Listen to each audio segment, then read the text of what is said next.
ಮದುವೆ ಆಗ್ಬಿಡ್ತಾ ನಿಂದು? ಹೌದು ಭರತ್, 3 ತಿಂಗಳಾಗ್ತಾ ಬಂತು. Nice nice. ಅದು ನೀನು ನಿನ್ ಡ್ರೀಮ್ ಜಾಬ್ ಸಿಗೋವರೆಗೂ ಮದುವೆ ಆಗಲ್ಲ ಅಂತಿದ್ದೆ. ಹಾಗೆ ಅನ್ಕೊಂಡಿದ್ದೆ ಭರತ್, ಆದ್ರೆ ಏನ್ ಮಾಡೋದು, ನಾವ್ ಅನ್ಕೊಳ್ಳೋದೇ ಒಂದು, ಡೆಸ್ಟಿನಿ ಬರ್ದಿರೋದೇ ಒಂದು ಅಂತ ಹೇಳ್ತಾರಲ್ಲ, ಅದು ನಿಜ ಅನ್ಸುತ್ತೆ. ಅದ್ಬಿಡು, ನೀನೇನೋ ಹೇಳ್ಬೇಕು ಅಂತಂದ್ಯಲ್ಲ, ಏನದು? ಓ ಅದಾ? ಅದಂತದ್ದೇನಿಲ್ಲ ಬಿಡು. Actually I am happy for you. Congratulation. Happy married life. Thank you. ಏನಿದು, ಕಾವ್ಯ ಇಷ್ಟೊತ್ತಾದ್ರೂ ಬರ್ಲಿಲ್ವಲ್ಲ? ಕಾವ್ಯ, ಕಾವ್ಯ. ಅತ್ತೆ ಕರಿತಾ ಇದಾರೆ, ಸೊ ಓಕೆ ಓಕೆ, ನೀನು ಹೊರಡು. ಶ್ಯೂರ್, ಬಾಯ್. ಬಾಯ್.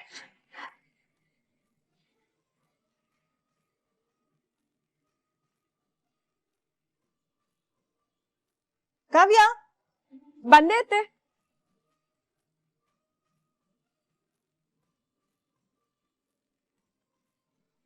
ಅತ್ತೆ, ಕಾವ್ಯ, ದೇವಿಗೆ ಸೀರೆ ಅರ್ಪಿಸ್ಬೇಕು. ಮಾದೇವ, ಸೀರೆ ಕೊಡು. ಪೂರೈತ್ರೆ, ದೇವಿಗೆ ಸೀರೆ ಉಡ್ಸಿ. ನಾವು ಪ್ರದಕ್ಷಿಣೆ ಹಾಕೊಂಡ್ ಬರ್ತೇವೆ. ಪಂಚಮಿ ಬಾ.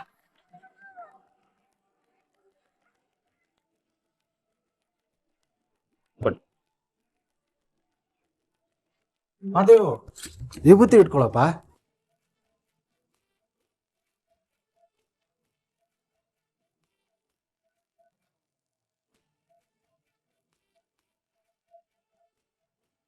ಕಾವ್ಯ, ಆಹಾ, ಒಂದ್ಕಿತನಾದ್ರೂ ನಾನು ಕರೆದಾಗ ನಗ್ನಗ್ತಾ ತಿರ್ಗಕ್ಕಾಗಿಲ್ವ ನಿಂಗೆ? ಹೌದಾ ಸರ್, ನೀವ್ ಕರ್ದಾಗ ನಗ್ನಗ್ತ ತಿರುಗ್ಬೇಕಾ? ಹೌದು ಕಾವ್ಯ. ನಿನ್ ಮುಖ ನೋಡು, ಏನ್ ವಿಷಯ ಅಂತ ಹೇಳು. ಹೊಸಿ ಆ ವಿಭೂತಿ ಹಚ್ಚ ನಂಗೆ. ಏನು, ನಾನ್ ವಿಭೂತಿ ಹಚ್ಬೇಕಾ? ಯಾಕೆ, ನಿನ್ ಕೈ ಇಲ್ವಾ? ನೀನೇ ಹಚ್ಕೋ. ಇದಾವೆ ತಾಯಿ, ಕೈ, ಕಾಲು, ಕಣ್ಣು, ಮೂಗು, ಬಾಯಿ ಎಲ್ಲಾನು ಅದಾವೆ.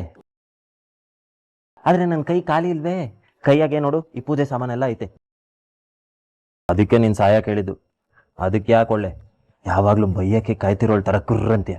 ಏನು, ನಾನ್ ಗುರ ಅಂತೀನ? ಬೇಕಿದ್ರೆ ತಟ್ಟೆಲ್ಲ ನನ್ ಕೈಗೆ ಕೊಟ್ಟು ನೀನೇ ಹಚ್ಕೋ, ನಾನ್ ಹಿಂಗ್ ಹಚ್ಚಲ್ಲ. ಏನದು ಗುಸು ಗುಸು? ಏನಿಲ್ಲ ಕಣವ, ಅದು ವಿಭೂತಿ ಹಚ್ಕೊಳಕ್ಕೆ ನನ್ನ ಕೈ ಖಾಲಿ ಇಲ್ವಲ್ಲ, ಅದಕ್ಕೆ ಕಾವಿಂಗೆ ಹಚ್ಚು ಅಂತ ಹೇಳ್ತಿದ್ದೆ. ಅವಳೋದಕ್ಕೆ ಹೌದಾ ಹಚ್ತೀನಿ ಅಂತ ಹೇಳ್ತಿದ್ಲು ಅಲ್ವಾ ಕಾವ್ಯ? ಹೌದಮ್ಮ ಕಾವ್ಯ. ಸರಿ, ಮತ್ತೆ ಹಚ್ಚು.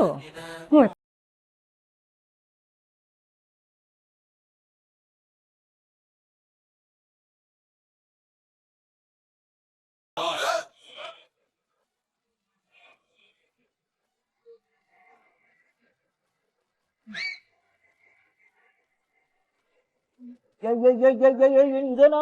ಅಯ್ಯೋ, ನಿಧಾನಕ್ಕೆ ಹಚ್ಚಿದ್ರೆ ಅಂಟಲ್ಲ ಮಾದೇವಾ.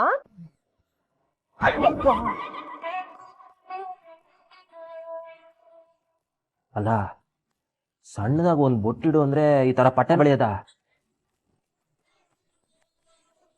ಇಲ್ಲ ಮಾದೇವಾ, ಇದು ತುಂಬಾ ಚೆನ್ನಾಗಿ ಕಾಣಿಸ್ತಿದೆ ನಿನ್ಗೆ, ಅಲ್ವಾ ಅತ್ತೆ? ಹೌದಮ್ಮ, ನಮ್ಮ ಮಹಾದೇವ ಹೇಗಿದ್ರು ಚೆನ್ನಾಗಿ ಕಾಣಿಸ್ತಾನೆ. ಸರಿಯಾಗಿದ್ದೀರಾ ನೀವಿಬ್ರು.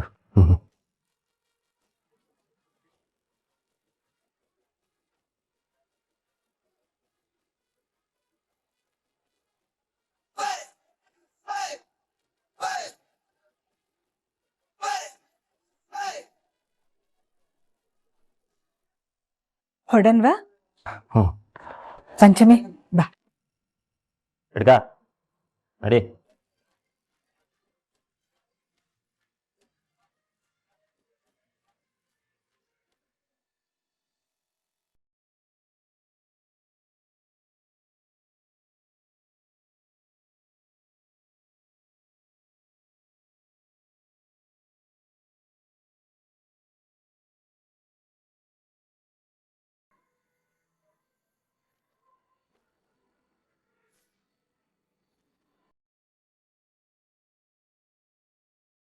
ಆಯ್ತಮ್ಮ, ಯಾಕೆ ಕೈಗೆ ಸಿಕ್ಕಿದ್ದಲ್ಲ ಎಸಿತಾ ಇದೆಯಾ? ಮತ್ತೆ ಏನಾಯ್ತು? ಡ್ಯಾಡಿ, ನಾನ್ ರಾಮಗ್ ಅವಾಗಿಂದ ಕಾಲ್ ಮಾಡ್ತಾನೆ ಇದ್ದೀನಿ, ಅವ್ನ್ ಬಿಕ್ಕೆ ಮಾಡ್ತಾ ಇಲ್ಲ. ಎಷ್ಟು ಮಾತಾಡ್ಸ ಟ್ರೈ ಮಾಡಿದ್ರು ನನ್ನ ಜೊತೆ ಮಾತಾಡ್ತಾನೆ ಇಲ್ಲ ಡ್ಯಾಡಿ. ನಿಮ್ಗೆ ಗೊತ್ತಲ್ಲ ಡ್ಯಾಡಿ, ನನಗೆ ರಾಮ್ ಅಂದ್ರೆ ಎಷ್ಟು ಇಷ್ಟ ಅಂತ. ಅವನ ಜೊತೆ ಮಾತಾಡದೆ ಇದ್ರೆ, ಅವನ ಜೊತೆ ಟೈಮ್ ಸ್ಪೆಂಡ್ ಮಾಡದೆ ಇದ್ರೆ ನನ್ ದಿನಾನೇ ಹೋಗಲ್ಲ. ಇದೆಲ್ಲ ಅವನ್ಗೂ ಗೊತ್ತು. ಎಷ್ಟೆಲ್ಲ ಗೊತ್ತಿದ್ರು ನನ್ನ ಅವಾಯ್ಡ್ ಮಾಡ್ತಾ ಇದ್ದಾನೆ ಡ್ಯಾಡಿ. ನೋಡ್ ಮಗಳೇ, ರಾಮ್ ಕೋಪ ಏನು ಅಂತ ನಿನಗೆ ಚೆನ್ನಾಗಿ ಗೊತ್ತು. ಸ್ವಲ್ಪ ದಿವಸ ಟೈಮ್ ಕೊಡು, ಸರಿ ಹೋಗ್ತಾನೆ. ಆಗಲ್ಲ ಡ್ಯಾಡಿ, ಟೈಮ್ ಕೊಟ್ಟಷ್ಟು ಅವ್ನು ನನ್ನಿಂದ ದೂರ ಆಗ್ತಾನೆ ಇದ್ದಾನೆ ಹೊರತು ಹತ್ರ ಆಗ್ತಿಲ್ಲ. ಡ್ಯಾಡಿ, ಅವನ ಜೊತೆ ಮಾತಾಡ್ಬೇಕು ಡ್ಯಾಡಿ. ನೀವೇ ಒಂದ್ಸಲ ಅವನ ಹತ್ರ ಮಾತಾಡಿ ಡ್ಯಾಡಿ ಪ್ಲೀಸ್. ಅವ್ನಿಗೆ ನನ್ನ ಜೊತೆ ಕರೆಕ್ಟಾಗಿ ಮಾತಾಡಕ್ ಹೇಳಿ ಡ್ಯಾಡಿ. ಅವ್ನು ನಾನೇನಾದ್ರೂ ಹೀಗೆ ಅವಾಯ್ಡ್ ಮಾಡ್ತಿದ್ರೆ ನಿಮ್ಗೊಬ್ಳು ಮಗ್ಳು ಇದ್ದಾಳೆ ಅನ್ನೋದನ್ನ ನೀವು ಮರಿಬೇಕಾಗತ್ತೆ.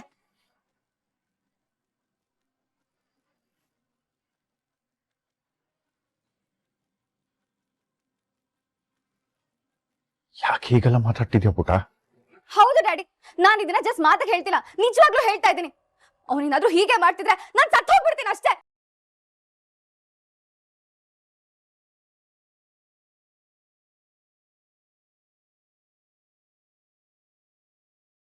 ಹೀಗೆಲ್ಲ ಮಾತಾಡ್ಬೇಡ.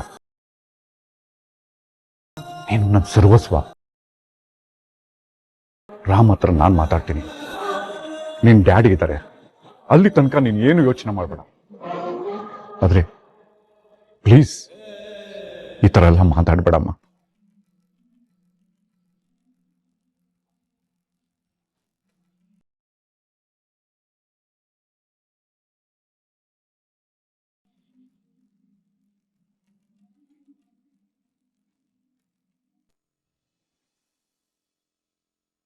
ಅಲ್ಲ ಪ್ರೇಮ, ಸುಳ್ಳು ಹೇಳಿ ನಿನ್ನ ಹತ್ರ ಸೈನ್ ಹಾಕ್ಸ್ಕೊಂಡಿದ್ದು ಪೂರ್ವಿ ಅಂತ ನನ್ನ ಹತ್ರ ಯಾಕೆ ಹೇಳಲಿಲ್ಲ? ಹೇಗ್ ಹೇಳಿ ರಾಮ್, ಪೂರ್ವಿ ನಿನ್ ತಂಗಿ, ನನಗ್ ನಾದ್ನಿ. ನಿನ್ ಮುಂದೆ ಅವಳ ಬಗ್ಗೆ ಹಾಗೆಲ್ಲ ಕೆಟ್ಟ ಅಭಿಪ್ರಾಯ ಮೂಡ್ಸೋ ಹಾಗೆ ನಾನ್ ಮಾತಾಡ್ಲೂಬಾರ್ದು.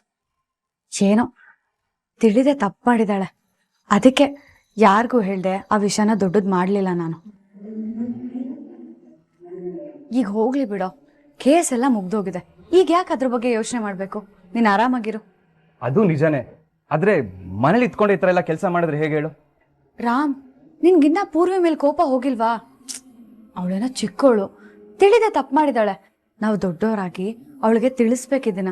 ನಾವೇ ಕೋಪ ಮಾಡ್ಕೊಂಡು ಕೂತ್ರೆ ಹೇಗೆ ಹೇಳು? ನೋಡು, ಇನ್ಮೇಲೆ ಯಾವತ್ತು ಪೂರ್ವಿ ಮೇಲೆ ಹಾಗೆಲ್ಲ ಕೂಗಾಡ ಹೋಗಿಲ್ಲ ನೀನು. ಅದು ಹಾಗಲ್ಲ ಪ್ರೇಮ. ಹಾಗೂ ಇಲ್ಲ ಹೀಗೂ ಇಲ್ಲ, ಆಗಿದ್ದೇನೋ ಆಗೋಯ್ತು. ನನ್ನ ಸಲುವಾಗಿ ನೀನ್ ನಿನ್ ತಂಗಿ ಹತ್ರ ನಿಷ್ಠೂರ ಆಗೋದು ನಂಗೆ ಚೂರು ಇಷ್ಟ ಇಲ್ಲ ರಾಮ್. ಆಗದೆಲ್ಲ ಒಳ್ಳೇದಕ್ಕೆ ಅಂತಾರಲ್ವಾ, ಹಾಗೆ ಈ ಘಟನೆಯಿಂದ ನನ್ನ ನಿನ್ನ ಸಂಬಂಧ ಇನ್ನ ಗಟ್ಟಿಯಾಗಿದೆ. ನಿಜ ತಾನೆ? ಇದನ್ನೆಲ್ಲ ತಲೆಯಿಂದ ತೆಗ್ದಿಟ್ಟು ಆರಾಮಾಗಿ ಸುಧಾರಿಸ್ಕೊ.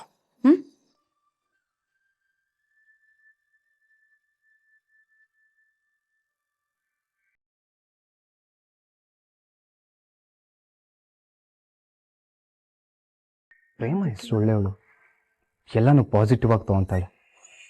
ಇದೇ ಜಾಗದಲ್ಲಿ ಬೇರೆ ಯಾರಾದರೂ ಇದ್ದಿದ್ರೆ ಇದನ್ನೇ ದೊಡ್ಡ ಇಶ್ಯೂ ಮಾಡಿರೋರು. ಆದರೆ ಪ್ರೇಮ ಹಾಗಲ್ಲ, ಶಿ ಇಸ್ ವೆರಿ ಸೆನ್ಸಿಬಲ್.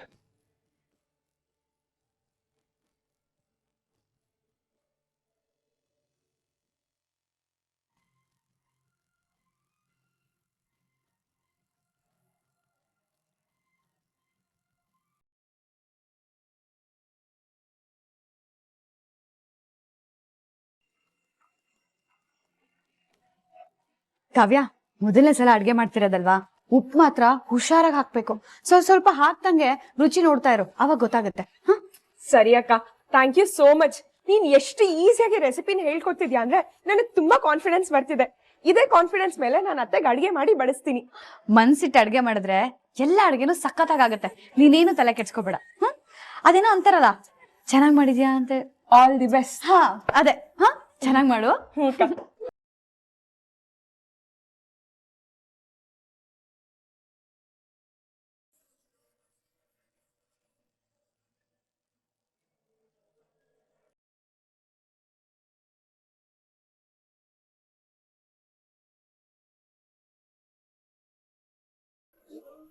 ರಾಣಿ, ಹೊಟ್ಟೆಲಿ ಬಕಾಸುರನೇ ಕುಂತವನೇ ಅನ್ನಷ್ಟು ಹಸ್ವಾಗ್ಬಿಟ್ಟದೆ. ಏನ್ ಮಾಡಿದ್ದೇವ ತಿಂಡಿ?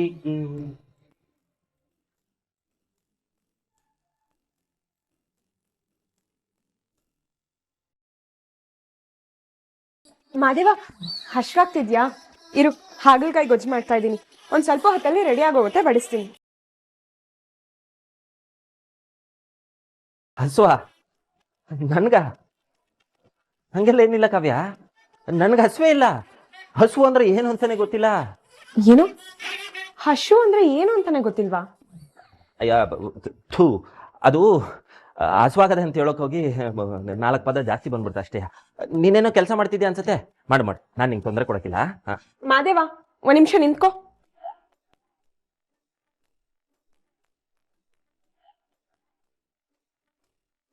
ಹೊಟ್ಟೆ ತುಂಬಾ ಹಶ್ವಾಗ್ತಿದೆ, ಅಡ್ಗೆ ಏನು ರಾಣಿ ಅಂತ ಕೇಳ್ದೆ. ಈಗ ಹಶ್ವೇ ಇಲ್ಲ ಅಂತ ಹೇಳ್ತಿದ್ಯಾ? ಯಾಕ್ ಮಾದೇವ? ನಾನು ಹಸುವಾಯ್ತೈತೆ ಅಂತ ಹೇಳ್ಕೊಂಡು ಬಂದ. ಹಾ ಹೌದೌದು, ಹಸುವಾಗ್ತಿದೆ ಅಂತ ಹೇಳ್ಕೊಂಡು ಬಂದೆ. ಆದರೆ ನಿನ್ನ ನೋಡಿದ್ಮೇಲೆ ಕಾವ್ಯ, ನನ್ನ ಹಸುವೆಲ್ಲ ಮಾಯ ಆಗೋಯ್ತು. ಓ, ನಾನು ಅಡ್ಗೆ ಮಾಡಿದ್ರೆ ತುಂಬಾ ಕೆಟ್ಟದಾಗಿರುತ್ತೆ, ಅದನ್ನ ತಿನ್ಬೇಕಲ್ಲ ಅಂತ ಎಸ್ಕೇಪ್ ಆಗಕ್ ನೋಡ್ತಿದ್ಯಾ? ಸರಿ ಬಿಡು, ನಿನಗ್ ಬೇಡ ಅಂದ್ರೆ ಬೇಡ.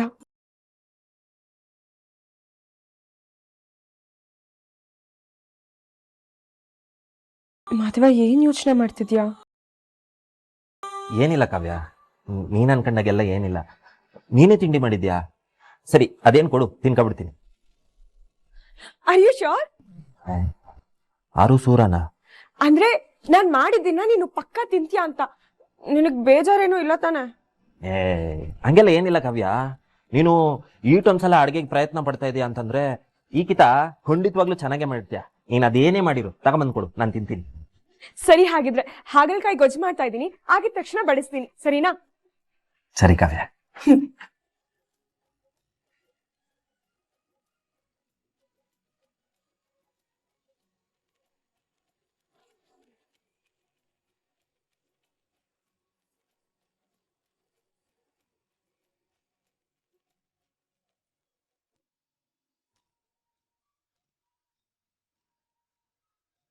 ಡ್ಯಾಡಿ, ನಾನು ಹೇಳಿದ್ದೇನು, ನೀವು ಮಾಡ್ತಾ ಇರೋದೇನು? ಏನಾಯ್ತು ಮಗಳೇ? ಡ್ಯಾಡಿ, ನಾನು ನಿಮ್ಗೆ ರಾಮ್ ಜೊತೆ ಮಾತಾಡೋದಕ್ಕೆ ಹೇಳಿದೆ. ನನಗೆ ಗೊತ್ತು ಬಿಡಿ, ನೀವು ಮಾತಾಡೇ ಇರಲ್ಲ.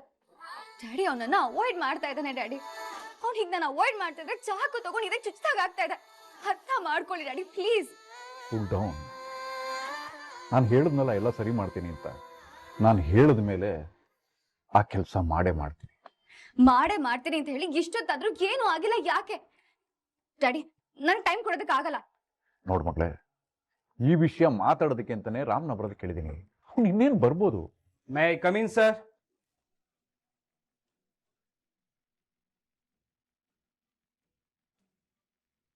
ಹೇ ರಾಮ್, ಬನ್ನಿ ಬನ್ನಿ ಬನ್ನಿ ಬನ್ನಿ. ನಿಮ್ ವಿಷಯನೇ ಮಾತಾಡ್ತಿದ್ವಿ. 100 ವರ್ಷ ಆಯಿತು ನಿಮಗೆ. Sir, actually I am sorry to say this, but ನನಗೆ ಗೊತ್ತು ನೀವು ನನ್ನ ಇಲ್ಲಿಗೆ ಏನಕ್ಕೆ ಬರೋಕೆ ಹೇಳಿದ್ದೀರಾ. ನಿಮ್ಮ ಮಗಳ ವಿಷಯ ಮಾತಾಡೋದಕ್ಕೆ ತಾನೆ. ಸರ್, ನನಗೆ ಇವಳ ವಿಷಯದಲ್ಲಿ ಯಾವ ಇಂಟ್ರೆಸ್ಟು ಇಲ್ಲ.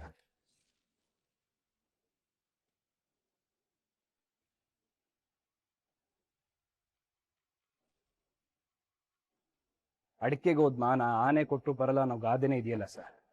ಯಾರು ಏನೇ ಹೇಳಿದ್ರು ಇವಳ ಮೇಲಿರೋ ಒಪಿನಿಯನ್ ನನಗೆ ಚೇಂಜ್ ಆಗಲ್ಲ.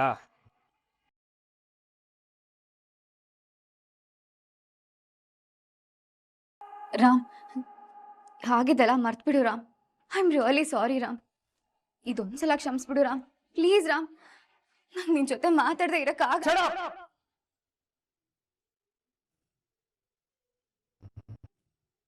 ಬಟ್ ನನಗಾಗತ್ತೆ. ನಿನ್ನಂತವಳು ಒಬ್ಳು ಇದ್ಲು ಅನ್ನೋದನ್ನೇ ಮರ್ತು ಬೇಕಾದ್ರೂ ಇರ್ತೀನಿ ನಾನು. ಅಲ್ಲಪ್ಪ ರಾಮ್. ಸರ್ ಪ್ಲೀಸ್, ನನಗೆ ಈ ವಿಷಯದಲ್ಲಿ ಯಾರ ಮಾತನ್ನು ಕೇಳೋದಕ್ಕೆ ಇಷ್ಟ ಇಲ್ಲ. And one more thing sir, ನಾನು ಈ ಕೆಲಸಕ್ಕೆ ರಿಸೈನ್ ಮಾಡಬೇಕು ಅನ್ಕೊಂಡಿದ್ದೀನಿ.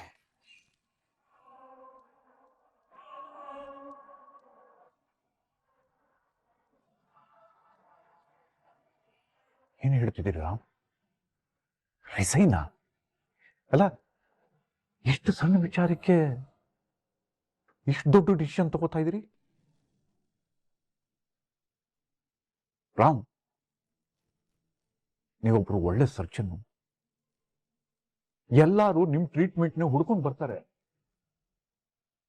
ನೀವು ಈ ಡಿಸಿಷನ್ ತಗೊಳ್ಳೋದು ನನಗೆ ಯಾಕೋ ಸರಿ ಕಾಣ್ತಾ ಇಲ್ಲ. ನಾನು ಸ್ನೇಹ ಮಾಡಿದ್ದು ತಪ್ಪಲ್ಲ ಅಂತ ಹೇಳ್ತಿಲ್ಲ, ಅವಳು ಮಾಡಿರೋದು ತಪ್ಪೇ. ನೋಡಿ, ಅವಳು ಮಾಡಿರೋ ತಪ್ಪಿಗೆ ಅವಳು ನಮ್ಮ ಮಗಳು ಅಂತಾನು ನೋಡ್ದೆ ಇನ್ನು ಮೇಲೆ ಮೆಡಿಕಲ್ ಪ್ರಾಕ್ಟೀಸ್ ಮಾಡೋದು ಬೇಡ ಅಂತ ಹೇಳಿದೀನಿ.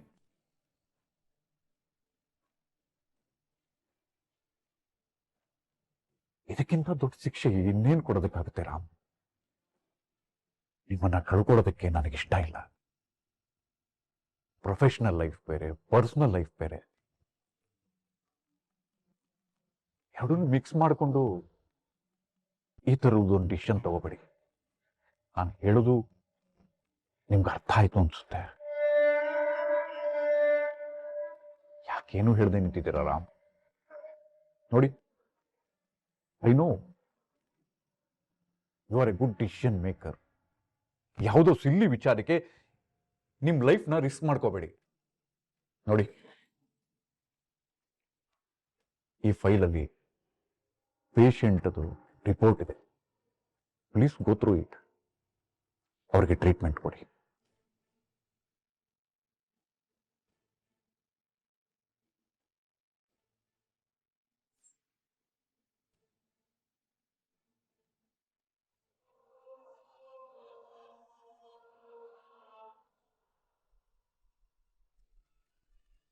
ಅಬ್ಬಾ, ಅಂತೂ ಇಂತೂ ಹಾಗಲಕಾಯಿ ಪಲ್ಯ ಮುಗೀತು.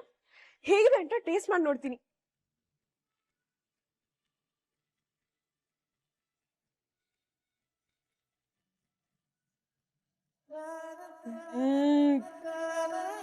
ಸಖತ್ತಾಗಿದೆ.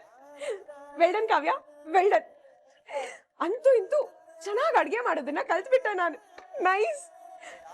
ಏನೇ ಆಗ್ಲಿ, ನನ್ನ ಅಕ್ಕಂಗೆ ಇದಕ್ಕೆ ಥ್ಯಾಂಕ್ಸ್ ಹೇಳ್ಬೇಕು. ಅವಳಿಂದಾನೆ ನಾನು ಇಷ್ಟು ಚೆನ್ನಾಗಿ ಅಡ್ಗೆ ಮಾಡೋದನ್ನ ಕಲ್ತಿದ್ದು. ಮಹಾದೇವನ ಕರಿತೀನಿ.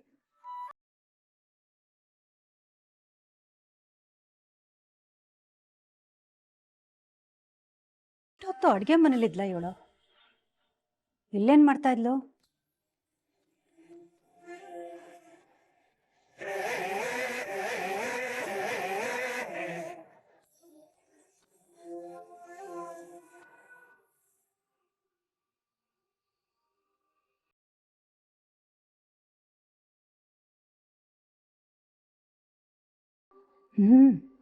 ಘಮ ಘಮ ಅಂತಿದೆ. ಇಷ್ಟು ದಿನ ಇವಳ ಅಕ್ಕ ಅಡುಗೆ ಮನೇಲಿ ದರ್ಬಾರ್ ನಡೆಸ್ತಾ ಇದ್ಲು. ಈಗ ಇವಳು ಬಂದಿದ್ದಾಳೆ. ಇವಳು ಬಂದ್ರೆ ನಾನ್ ಬಿಟ್ಬಿಡ್ತೀನಾ? ಸಾಧ್ಯನೇ ಇಲ್ಲ. ಇವತ್ತು ಅಡುಗೆ ಮನೆಗೆ ಬಂದಿದ್ದಾರೆ, ನಾಳೆ ಇಡೀ ಮನೆನೇ ನಮ್ದು ಅಂತಾರೆ. ಇನ್ಯಾವತ್ತು ಇವಳು ಅಡುಗೆ ಮನೆ ಕಡೆ ತಲೆ ಹಾಕಿ ಮಲಗಬಾರ್ದು. ಮಾಡ್ತೀನಿ.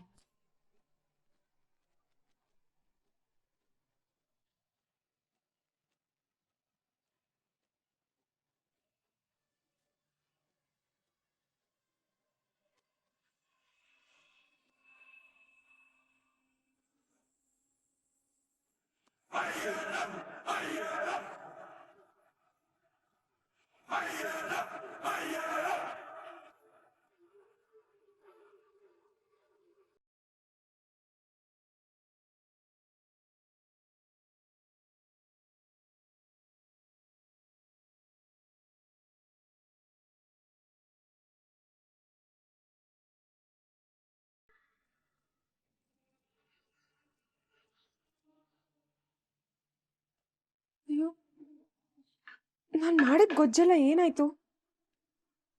ಏನಾಯ್ತಾ? ಆ ಕಸದ ಬುಟ್ಟಿ ನೋಡು.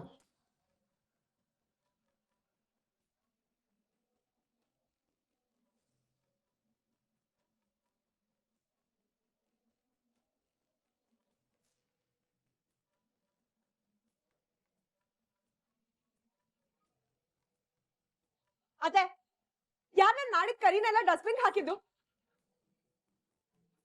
ನಾನೇ ಕಣೆ. ಏನಿವಾಗ? ನೀವ್ ಹಾಕದ್ರ?